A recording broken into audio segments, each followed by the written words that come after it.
Hello बच्चों, let's read the question. Question says a bag contains 7 white, 5 black and 4 red balls.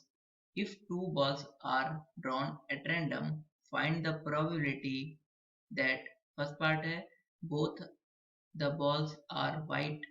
Second, one ball is black and the other red. And third है part है both the balls are of the same color.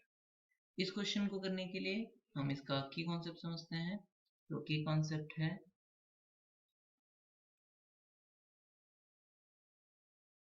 किसी event E के होने की probability जो होती है वो इक्वल होती है नंबर ऑफ फेवरेबल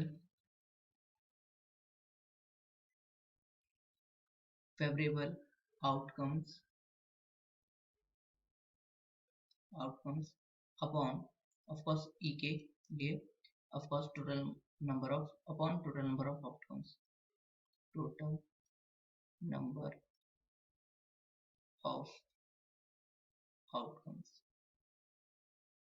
ना हमसे फर्स्ट पार्ट में क्या कह रहा है कि अभी क्वेश्चन में क्या कहा है कि एक बैग है जिसके अंदर 7 व्हाइट बॉल हैं, 5 ब्लैक बॉल हैं और 4 रेड बॉल हैं। तो टोटल बॉल कितनी हो गई?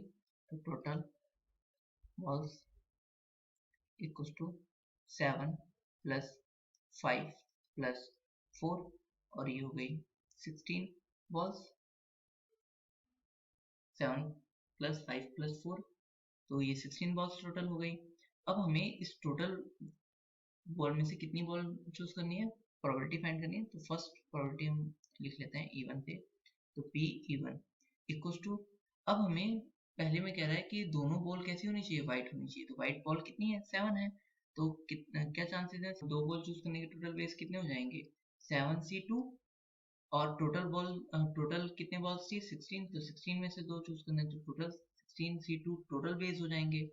तो इसको NCR क्या होता है? NCR इक्वल्स टू ये होता है n factorial upon r factorial into n minus r factorial ये होता है। तो यहाँ से ये किसके इक्वल हो जाएगा? 7 फैक्टोरियल अपॉन यहाँ पे 2 फैक्टोरियल और 7 माइनस 2 5 फैक्टोरियल अपॉन यहाँ पे 16 factorial upon 2 factorial into 16 minus 2 14 factorial. और इसको हम सॉल्व करेंगे तो क्या हो जाएगा? हम इसको लिख सकते हैं 7 को 7 into 6 into 5 factorial upon 2 factorial को लिखते हैं 2 इंटू 1। तो 1 लिखने का कोई फायदा नहीं, 2 इंटू 1 2 ही होता है। अपॉन 5 फैक्टोरियल 5 फैक्टोरियल कटा और अपॉन में 16 को लिख सकते हैं 16 into 15 into 14 factorial upon 2 factorial into 14 factorial. 2 factorial का मतलब तो 2 ही हुआ। इसे हमने इसे कट किया और 2 से 2 फैक्टोरियल मतलब 2 और 2 से 16 को कट किया तो ये आया 8 और यहाँ से 2 को यहाँ से कट किया 6 को 2 से कट किया तो ये 3 टाइम्स ये कटा। तो ये इक्वल आ गया किसके? 7 3 21 और अपॉन में क्या बचा? अपॉन में 8 और ये बचा 15। तो 8 इंटू 15 हम लिख लेते हैं और क्योंकि 15 जो है वो कट हो जाएगा 3 से, यहाँ बचेगा 5 और ऊपर आएगा 7। तो ये इक्वल आया 7 अपॉन 40। तो ये इसकी प्रोबेबिलिटी आ गई पहले वाले पार्ट की। तो पहले पार्ट की प्रोबेबिलिटी है 7 अपॉन 40। सेकेंड पार्ट में कह रहा है one is black and other is red. तो इसकी प्रोबेबिलिटी क्या हो जाएगी? तो PE2 लिख लेते हैं। तो PE2 इक्वल टू हो जाएगा, पहले वन रेड होने की प्रोबेबिलिटी क्या होगी? तो रेड बॉल कितने हैं? रेड बॉल है टोटल 4 और ब्लैक है 5। तो 5 में से एक चूज करते हैं तो 5C1 इंटू 4C1, 5 ब्लैक थी और 4 वो थी और टोटल 16C2 हो जाएगा। now इसको अब NC1 हमेशा किसके इक्वल होता है? N के। तो ये इक्वल हो जाएगा 5 into 4 upon 16 factorial upon 2 factorial into ये हो जाएगा 14 फैक्टोरियल। अब इसको हम लिख सकते हैं क्या? यहाँ पे हो जाएगा 5 इंटू 4 अपॉन 16 को लिखते हैं 16 into 15 into 14 upon 14 factorial upon 2 factorial into 14 factorial, और यहाँ से 14 फैक्टोरियल से 14 फैक्टोरियल कट हुआ, और यहाँ 2 फैक्टोरियल का मतलब 2 ही हुआ, तो 2 से यहाँ से कट करते हैं 8 टाइम्स, और इस 8 से इसको कट करते हैं 2 टाइम्स, और ये 5 से जाता है 3 टाइम्स, तो यहाँ पर 3 टाइम्स, तो ये कितने क्या बचा, ये बचा 1/6। तो सेकेंड वाले की प्रोबेबिलिटी कितनी आ गई, 1/6। नाउ हम थर्ड वाले में क्या कह रहा है, थर्ड में कह रहा है कि दोनों दोनों जो बॉल हो वो सेम कलर की हो, तो दोनों बॉल के सेम कलर होने की प्रोबेबिलिटी क्या है, दोनों बॉल की जो सेम होने की प्रोबेबिलिटी है वो है, या तो वो बॉल जो है वो होगी दोनों ही बॉल व्हाइट कलर की हो, या दोनों ही बॉल किस कलर की हो, ब्लैक कलर की हो, या दोनों ही रेड कलर की हो।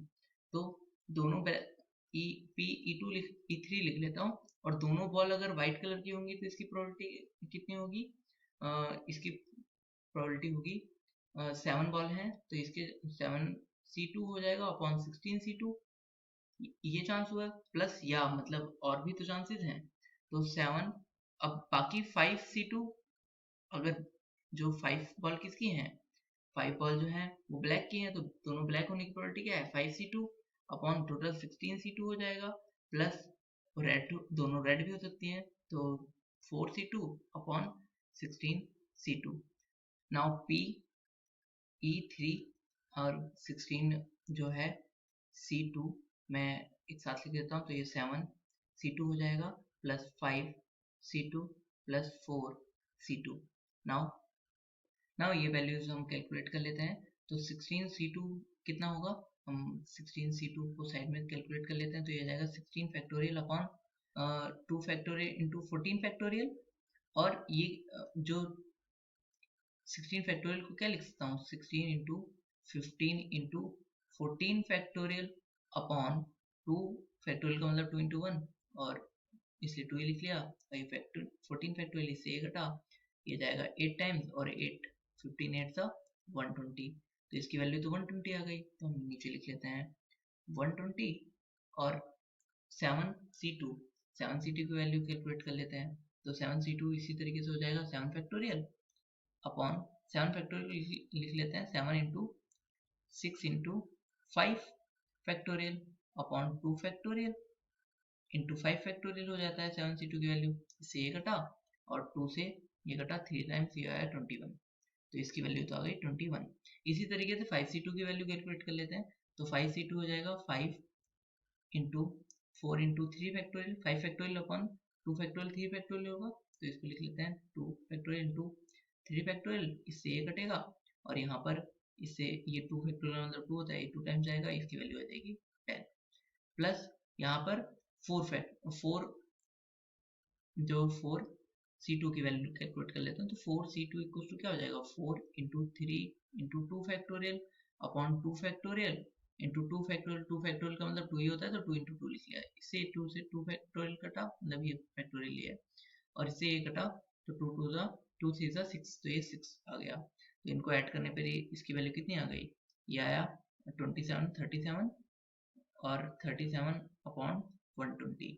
सो तो इसके फाइनल आंसर है, फर्स्ट पार्ट का जो आंसर आया है वो 7/40 आया, सेकेंड पार्ट का जो आंसर आया है वो 1/6 आया, और थर्ड पार्ट का आंसर जो है वो 37/120 आया। Hope you understood it well, best of luck, thank you.